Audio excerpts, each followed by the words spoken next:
আসসালামু আলাইকুম। আজকে আপনাদের ছোট্ট একটা ট্রিক্স দিব যাতে আপনাদের ট্যাঙ্কির যে লকগুলা এগুলা জ্যাম না হয়। কারণ বর্তমানে প্রচুর পরিমাণ ট্যাঙ্কির লক জ্যাম হয়ে যাইতেছে প্রত্যেকটা বাইকেই। আমাদের প্রায় নিয়মিতই কেউ না কেউ আসে যে ট্যাঙ্কি তেল ভরতে গেছে পাম্পে, পরে দেখে মুখটা খোলে না, ট্যাঙ্কির মুখ খোলে না। তো আমাদের কাছে পরে নিয়ে আসতে হয় তেল না ভরে।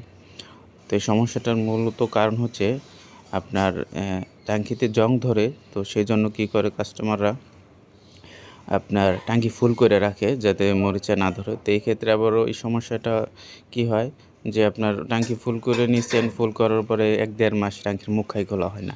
তো বৃষ্টির সিজন চলতেছে, তো ১-১.৫ মাস মুখা না খোলার কারণে পানি-টানি যায় ভিতরে, মরিচা পইড়া যায়, যাতে ট্যাঙ্কির মুখাটা জাম হয়ে যায়।